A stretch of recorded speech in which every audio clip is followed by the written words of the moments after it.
Assalamualaikum. Di video saya kali ini saya akan mereview HP yang saya pakai sehari-hari guys, yaitu Realme 8 5G ya. Dulu HP ini saya beli tahun lalu di online shop, yaitu tepatnya di Shopee, pada tanggal 24 bulan 6 tahun 2021 dengan harga 3.199.000. Oke, langsung saja guys, kita lihat. Ini kardusnya, di sini tertulis ya, dia pakai prosesor Dimensity 700 dan sudah mendukung 5G. Terus layarnya 90 Hz. Terus kamera 48 megapiksel. Oh ya, dulu saya kepincut beli handphone ini tuh karena jujur ya guys, ada embel-embel 5G nya ya. Soalnya saya juga penasaran sih. Terus di dalam paket pembelian kita dapat softcase, terus ada sini injektor dan kitab-kitabnya. Terus sudah mendukung fast charging. Fast chargingnya itu di 9 volt 2 ampere ya, berarti 18 watt. Terus ini sudah dilengkapi RAM 8 GB, terus memori internal 128 GB. Oh ya, di RAM-nya sendiri ada fitur extended RAM, yang dimana maksudnya itu kita bisa pinjam memori internal untuk dipakai sebagai RAM. Tapi itu opsional guys, ada tombol on off nya. Tapi ya kalau menurut saya nggak terlalu berpengaruh ya, itu cuman gimmick doang. Untuk penampakan handphonenya seperti ini guys. Dari bagian belakang seperti kaca ya, tapi sebenarnya ini bukan kaca guys, ini plastik. Terus fingerprint ada di samping. Untuk layarnya sendiri 6,7 in ya. Terus SIM injektor di bagian sini. Nah, untuk handphonenya sendiri yang di bagian frame kamera ini tebalnya 1 cm ya guys. Tapi untuk yang di luar kamera sini bagian sini ini kira-kira 8 mili ya. Jadi di bagian frame-nya aja, yang frame kamera aja yang menebal. Untuk dipegang ya enak guys. Terus model kameranya, frame kameranya ini dia sepertinya main aman guys. Jadi maksudnya gini loh, misalnya kamu pegang handphone ini di keramaian guys, itu kalau dilihat orang sekilas kayak gini tuh orang masih bingung ya itu handphone apa gitu, nggak langsung tahu kalau itu Realme gitu guys. Beda kalau saya bandingin sama misalkan Xiaomi Poco M3 ya.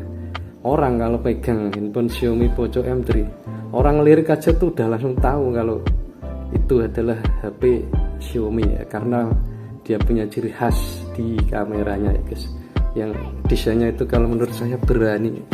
Tapi kalau handphone ini kan desain-desain yang masih umum dipakai di flagship ya, seperti ini frame kameranya. Jadi orang itu kalau lihat handphone ini pegang di keramaian tuh masih bingung tuh, orang mau nebak itu handphone apa, itu masih bingung. Jadi artinya aman guys. Nggak langsung ketebak kalau ini HP Realme. Oh ya, untuk pemakaian sehari-hari sih menurut saya handphone ini ya lancar-lancar aja guys. Maksudnya ya biasa aja gitu, nggak ada yang spesial lah. Intinya gini ya, handphone dengan harga segitu lah ya seperti itu, nggak mungkin nggak mungkin nggak enak dipakai, itu nggak, pasti enak dipakai, cuman ya standar aja gitu, nggak berlebihan. Jadi kesimpulannya handphone ini dengan harga segitu ya worth it sih waktu itu ini. Tapi nggak tahu kalau sekarang ini kan udah banyak juga kan yang keluaran yang baru itu, yang merek lain yang harga setara, tapi saya belum nyoba ya. Cuman pada saat saya beli HP ini ya memang ini yang paling worth it untuk dibeli dengan harga segitu guys. Untuk hasil kameranya seperti ini guys, saya coba seperti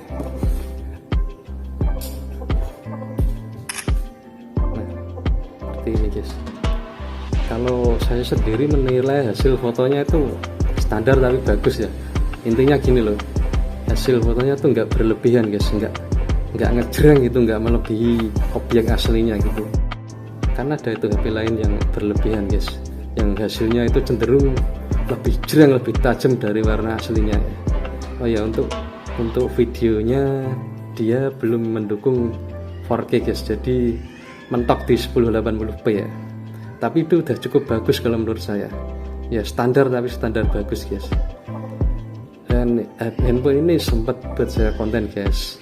Kalau mau tahu hasil videonya silahkan lihat di konten saya yang saya kasih judul Mamah-mamah muda tarik tambang. Nah itu asli pengambilan langsung dari handphone ini guys, tanpa editan sama sekali ya. Tapi saya pakai di resolusi 720p guys, karena waktu itu saya coba tuh, gila memorinya itu boros banget guys kalau kita main di 1080p ya. Kan saya juga mikirnya nanti uploadnya ke YouTube juga susah ya kalau kegedean resolusinya gitu guys. Nah untuk buat main game ya lancar jaya guys ya. HP harga segitu ya wajar kalau lancar ya. Justru saya heran kalau sampai nggak lancar, orang 3 juta lebih kan harganya. Jadi ya apapun yang ada di Play Store itu bisa berjalan baik di HP ini guys.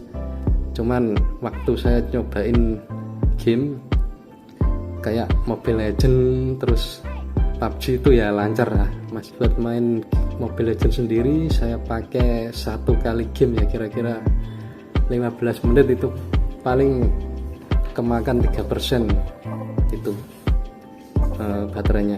Nah kalau untuk saya nyoba di Genshin Impact itu lumayan guys, lumayan boros ternyata. Buat main kira-kira setengah jam itu hampir pokoknya 10% lebih ya, tapi nggak sampai 20%. Nah terus suhunya agak panas sih, tapi ya masih kategori wajar soalnya masih di bawah 40 derajat guys. Jadi kalau patokan saya kalau handphone suhunya masih di bawah 40 itu masih wajar guys. Itu kalau pendapat saya pribadi ya. Jadi masih aman lah. Terus di sini saya cuman di saat pemakaian selama ini guys, selama hampir 1 tahun ya, tapi belum ada 1 tahun sih. Itu saya cuman nemuin 1 kendala guys. Jadi gini ceritanya ya, handphone ini kan saya pakai buat ya urusan kerja lah, yang dimana kerjaan saya itu menggunakan layanan email ya guys, dari Gmail ya. Nah itu waktu saya di email dari customer saya itu ya masuk emailnya, teksnya juga masuk, saya buka kan guys. Terus ada file fotonya kan, itu file foto kan udah terlihat, udah masuk sih di Gmail. Cuma waktu saya klik fotonya mau saya download, mau saya simpan di memori itu nggak bisa guys. Saya tungguin, saya klik download itu di sini ada tulisan proses mendownload gitu, saya biarin, saya berjam-jam ya gitu aja terus saya kembali, saya ulangi berkali-kali tetap aja nggak bisa guys. Nggak tahu kenapa itu ngebug atau gimana, saya kurang paham ya. Tapi saya kepikiran langsung masuk ke Chrome, terus saya masuk Gmail melalui Chrome guys. Nah dari situ saya baru bisa download emailnya. Jadi untuk mengatasi masalah yang tadi itu saya masuk emailnya langsung dari Chrome, bukan aplikasi Gmail yang dari Google itu, bukan. Jadi pakai web itu baru bisa. Nah cuman itu aja sih kendala yang saya temui waktu pakai handphone ini guys. Menurut saya yang kendala yang menurut saya sangat sangat mengganggu lah. Masa kalau mau download file foto harus ke browser, itu kan nggak praktis ya. Tapi nggak apa-apa sih, masih bisa diatasi ya. Udah sih selama pemakaian cuman itu saja saya nemuin kelemahannya itu. Untuk yang lainnya ya wajar, standar biasa aja, nggak terlalu intinya kita dapat lah dengan 3.200.000 itu kita dapat. Oh ya, untuk 5G-nya itu malah lucu guys. Soalnya saya nungguin jaringan 5G di sini tuh sampai sekarang nggak ada, sudah hampir setahun. Jadi saya belum pernah ngerasain gimana rasanya pakai jaringan 5G ya, soalnya sampai sekarang di sini tuh tempat saya belum ada jaringan 5G-nya. Terus apa lagi ya, udah sih kayaknya gitu aja guys. Oh ya, ini masalah fast charging guys, tapi nggak tahu ini cuman di handphone ini apa di handphone lain juga bisa, saya kurang paham ya, soalnya saya ya baru kali inilah nemuin yang kayak gini ya guys. Jadi ini kan casnya udah support fast charging ya. Saya tuh tahu kalau fast charging kalau dipakai terus menerus kan ya bisa lah itu merusak, cepat merusak baterainya itu. Jadi kalau saya ngecas handphone ini terus saya tinggal tidur itu gini guys, di sini ada notif itu jadi terdeteksi malam gitu loh, seolah-olah itu handphone ini tahu kalau dia itu lagi dicas tapi ditinggal tidur sama pemiliknya. Jadi dengan otomatis itu fast chargingnya itu bisa nonaktif guys, jadi berubah jadi charging biasa yang butuh waktu sampai 5 jam lebih untuk penuh. Jadi gitu, jadi waktu pokoknya intinya gini ya, kalau saya kan biasanya ngecas kan kalau mau tidur baru saya cas, itu langsung terdeteksi. Intinya ditinggal tidur ini akan memakan waktu yang lebih lama, intinya nonaktif lah itu, fast chargingnya nggak kepake. Tapi pas saya ngecas di siang hari itu nggak ada notif kayak gitu guys, langsung main fast chargingnya, cepet banget, setengah jam aja sudah dapat 50% lebih.